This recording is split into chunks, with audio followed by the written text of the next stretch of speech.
आज की कहानी है एक ऐसे नौकर की जिसका अफेयर एक राजा की पत्नी से हो जाता है और ये बात जब उस राजा को पता चलता है तो वो अपनी जान बचाने के लिए पहचान छुपाकर एक चर्च में जाकर काम करने लगता है। लेकिन उसे नहीं पता था कि इस चर्च की नन्स जो दिखने में धार्मिक हैं, असल में उनकी जिंदगी बहुत ही मुश्किल और अजीबोगरीब इच्छाओं से भरी हुई है। और यहाँ आने के बाद उसके साथ कुछ ऐसी चीजें होने लगती हैं जिससे न सिर्फ उसकी जिंदगी बल्कि सभी नन्स की जिंदगी भी पूरी तरह बदल जाती है। सो हेलो दोस्तों, मेरा नाम है इशिता और कहानी शुरू करने से पहले आप सबको बता दें कि हमारा ये वीडियो सिर्फ एंटरटेनमेंट और फिल्म के कंसेप्ट को समझाना और उसका एक्सप्लेनेशन करना है। हमारा उद्देश्य किसी भी धार्मिक आस्था या मान्यताओं का अपमान करना नहीं है। अगर आपको कोई भी वीडियो क्लिप या बातों से डिस्कम्फर्ट फील होती है तो आपसे रिक्वेस्ट है कि इस वीडियो को सिर्फ और सिर्फ एंटरटेनमेंट के पर्पज से ही देखें। तो कहानी की शुरुआत में हम फर्नांडा नाम की एक सिस्टर को देखते हैं जो अपने गधे को पकड़कर जंगल के बीच से चर्च की ओर आ रही होती है। चर्च में पहुंचने के बाद जिनेवरा नाम की दूसरी सिस्टर आकर उससे पूछती है, कल रात तुम कहाँ थी? फर्नांडा कहती है, हमेशा की तरह कल रात भी मेरा गधा भाग गया था और उसे ढूंढते ढूंढते सुबह हो गई। जिनेवरा कहती है, मैं तो हर रोज अच्छे से गेट लॉक करती हूँ, फिर हर रात ये भाग कैसे जाता है?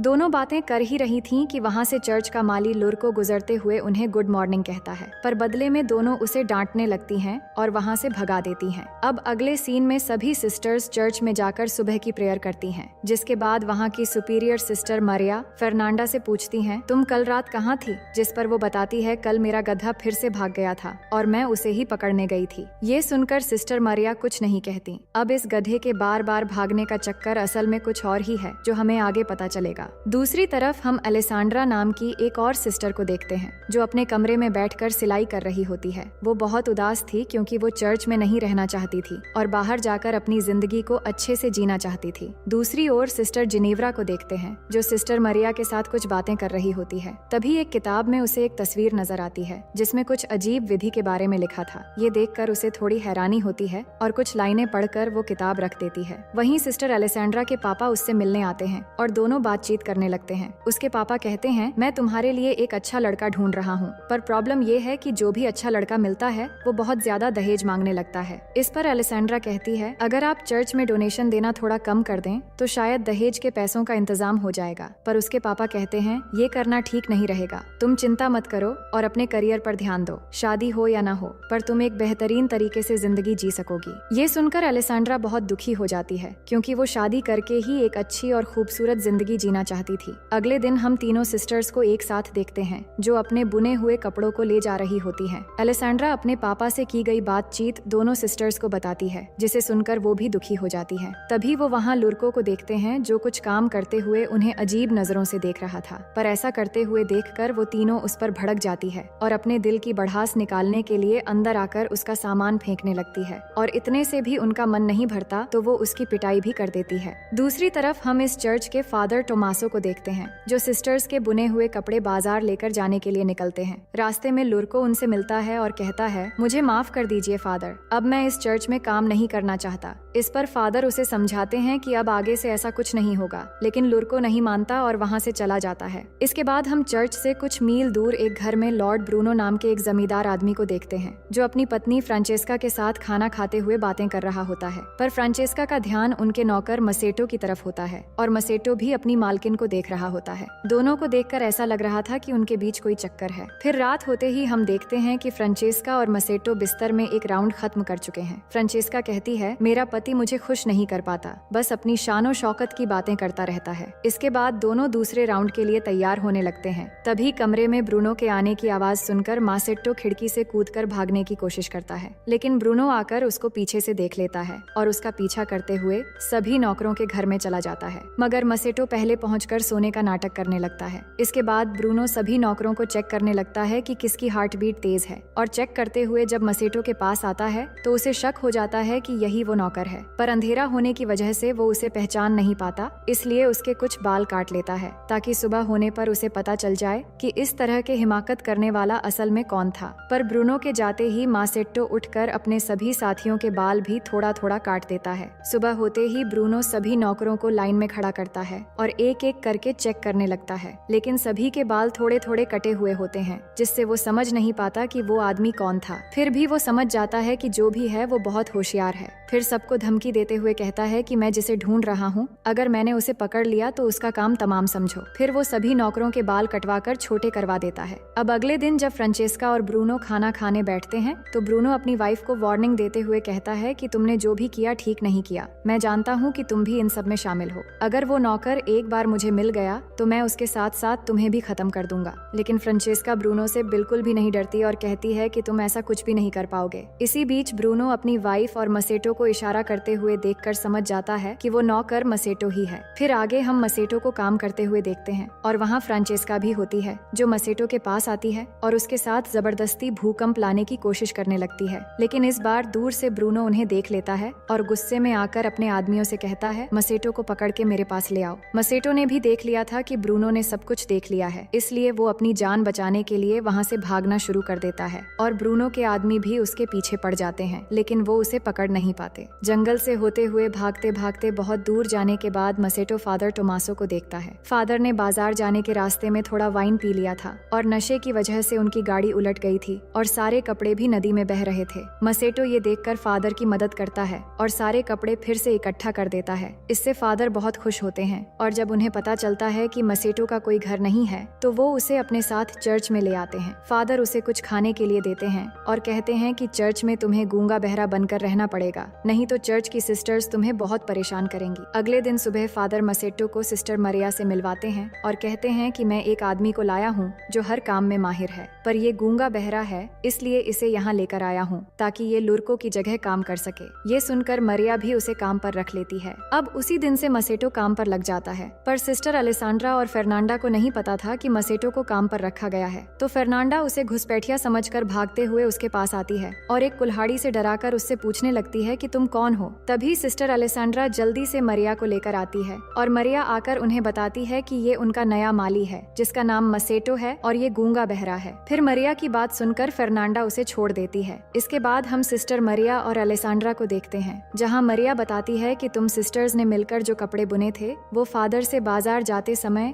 लुटेरों ने जबरदस्ती छीन ली। मुझे अफसोस है कि तुम लोगों की मेहनत बेकार चली गई, पर अब से कपड़े बुनने के काम को बढ़ाने के लिए हम कुछ और लोगों को भी ले आएंगे ताकि कम समय में ज्यादा कपड़े बनाए जा सकें। इसके बाद अलेसांड्रा को वायोला नाम की एक बूढ़ी नन के साथ कपड़े बनाने के काम करते हुए देखते हैं, पर इस दौरान उससे कपड़े बनाने की फ्रेम टूट जाती है तो उसे ठीक करवाने के लिए वो मसेटो के पास जाने लगती है। पर तभी सिस्टर जिनेव्रा अलेसांड्रा को जाते हुए देख लेती है और छिपकर उस पर नजर रखने लगती है। अलेसांड्रा मसेटो से वो फ्रेम ठीक करने के लिए कहती है जिसे मसेटो ठीक करने लगता है, लेकिन अलेसांड्रा यहाँ अपने दिल की भड़ास निकालने लगती है कि वो यहाँ नहीं रहना चाहती और ना ही सिलाई का काम करना चाहती है। वो यहाँ से बाहर निकलकर अपनी जिंदगी को अच्छे से जीना चाहती है। पर ये सुनते हुए भी मसेटो कोई एक्सप्रेशन नहीं देता क्योंकि वो सभी के सामने गूंगा बहरा बना हुआ है। अलेसांड्रा भी ये जानती थी कि मसेटो कुछ नहीं सुन पाएगा और ना ही किसी से कुछ कह पाएगा। इसके बाद रात के समय मसेटो के कमरे में फादर आते हैं और उससे पूछते हैं आज का दिन कैसा गया, क्योंकि यहाँ की सिस्टर्स थोड़ी झगड़ेलू हैं जिससे काम करना थोड़ा मुश्किल हो सकता है। पर मसेटो कहता है कि हाँ, कुछ सिस्टर्स सच में काफी झगड़ेलू हैं, लेकिन मैं अपना काम संभाल लूंगा। फादर कहते हैं कि चिंता मत करो, वो तुम्हें नुकसान नहीं पहुँचाएंगी, पर कुछ भी हो मुझे बताते रहना और उनके सामने गूंगा बहरा बने रहना जिससे वो तुमसे ज्यादा उलझेंगी नहीं। वहीं फर्नांडा अपने कमरे में कुछ पढ़ रही होती है, तभी उसकी खिड़की में कोई पत्थर फेंकता है तो वो खिड़की खोलकर देखती है कि उसकी बचपन की फ्रेंड मार्टा उससे मिलने आई है। इसके बाद दोनों अलेसांड्रा के कमरे में जाती हैं और तीनों मिलकर वाइन पीने लगती हैं। कुछ देर में वहाँ सिस्टर जिनेव्रा भी आ जाती है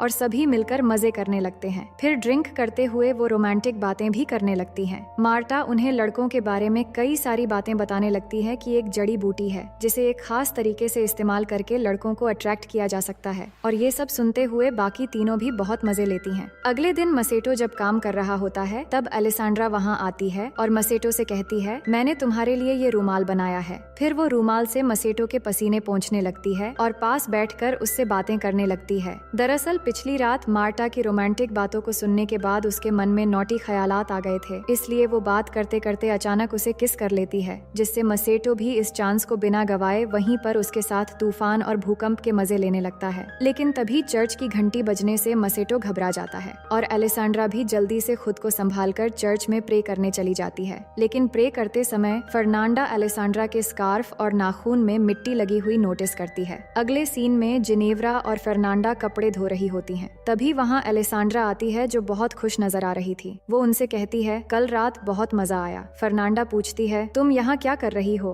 और तुम्हारे तुम्हारे कपड़े इतने गंदे कैसे हो गए? जिस पर वो कहती है कि मैं उस नए माली के साथ उसके कामों में हाथ बटा रही थी जिससे कपड़े गंदे हो गए। ये सुनकर उन दोनों को यकीन नहीं होता क्योंकि अलेसांड्रा कोई भी काम नहीं करती थी, पर फर्नांडा काफी शातिर थी। वो समझ चुकी थी कि अलेसांड्रा जरूर कुछ छिपा रही है। फिर आगे हम फर्नांडा और मार्टा को जंगल में देखते हैं जो उस जड़ी बूटी को खोजती हैं। फिर वो उस जड़ी बूटी को उबालकर एक लिक्विड तैयार करती है, जिसके बाद मार्टा फर्नांडा की आंखों में उस लिक्विड की 2 बूंद डालती है और फिर उसकी उंगली में कट लगाकर थोड़ा खून लेकर उसके गालों पर लगाती है। लेकिन ये सब जिनेव्रा छिपकर देख रही होती है। इसके बाद फर्नांडा और मार्टा मसेटो के कमरे में जाती हैं, जहां फर्नांडा उसे चाकू दिखाकर डराती है। फिर दोनों मिलकर मसेटो को अपनी तरफ अट्रैक्ट करने की कोशिश करने लगती हैं। मसेटो को ये सब अजीब लगता है कि ये उसके साथ क्या कर रही है, पर धीरे धीरे वो भी अपना कंट्रोल खो देता है, जिसके बाद तीनों मिलकर इस तूफान और भूकंप का भरपूर मजा लेते हैं। फिर अपना काम खत्म होने के बाद दोनों घर से बाहर आ जाती हैं। तभी वहाँ आकर उन्हें जिनेव्रा मिलती है और पूछती है, तुम दोनों यहाँ क्या कर रही हो? जिस पर वो उसकी बातों का कुछ खास जवाब नहीं देती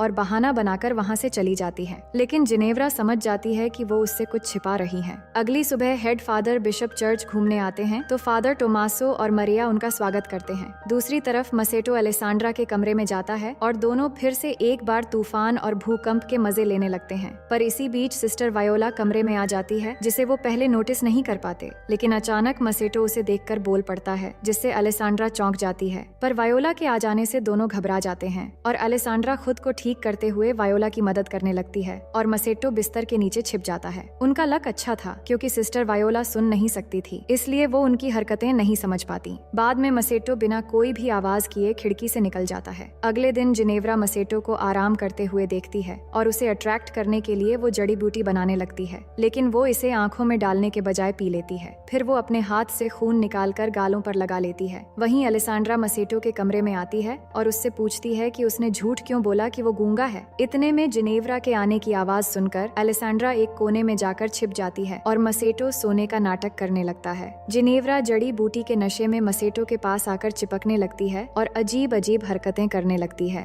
लेकिन फर्नांडा के आने की आवाज सुनकर वो भी जाकर छिप जाती है जहाँ पहले से अलेसांड्रा थी और एक दूसरे को देखकर दोनों चौंक जाते हैं। इसके बाद फर्नांडा कमरे में आती है और चाकू से डराकर मसेटो के हाथ बांधकर उसकी आंखों पर पट्टी लगा देती है और फिर उसे डरा धमकाकर जंगल की तरफ ले जाने लगती है। पर अलेसांड्रा और जिनेव्रा छिपकर उसका पीछा करती हैं। फिर जब वो जंगल के बीच पहुंचते हैं तब तक रात हो चुकी थी। वो देखते हैं जंगल के बीचों बीच आग जली हुई है और वहाँ कई सारी लड़कियां बिना कपड़ों के नाच रही हैं और पास में उन्होंने मसेटो को भी बांध के रखा हुआ था। अलेसांड्रा कहती है कि ये लोग क्या कर रहे हैं। जिनेव्रा कहती है, मैंने इस तरह के विधि के बारे में एक बार पढ़ा था जिसमें इंसानों की बलि देकर कुछ लड़कियां चुड़ैल की शक्ति हासिल करती हैं और यहाँ पर हमें पता चलता है कि फर्नांडा रोज गधे के बहाने ये सब करने आती थी और अब मार्टा भी इसमें शामिल हो चुकी है। मार्टा और फर्नांडा मसेटो को बलि देने ही वाली होती हैं। तभी मसेटो डर के मारे बोल पड़ता है कि मुझे छोड़ दो। ये सुनकर उन्हें भी पता चल जाता है कि मसेटो गूंगा बहरा नहीं है। वही नशे की हालत में जिनेव्रा भी कपड़े उतारकर उन लड़कियों के साथ नाचना शुरू कर देती है और ये देखकर सभी लड़कियां भागने लगती हैं और मार्टा जाकर जिनेव्रा से झगड़ने लगती है कि वो यहाँ क्यों आई है। इसी बीच फर्नांडा मसेटो को बलि देने वाली होती है। तभी अलेसांड्रा वहाँ पहुंचकर फर्नांडा से चाकू छीन लेती है और मसेटो को बचा लेती है। वहीं जिनेव्रा और मार्टा के हाथापाई में जिनेव्रा मार्टा को डंडे से मारकर बेहोश कर देती है। फिर उसके कपड़े पहनकर वो गधे को लेकर चर्च की तरफ भाग आती है। चर्च पहुंचकर वो चिल्लाने लगती है कि फर्नांडा एक चुड़ैल है और ये सब आवाज सुनकर फादर बिशप बाहर आते हैं तो जिनेव्रा आकर उन्हें बताने लगती है कि फर्नांडा एक चुड़ैल है।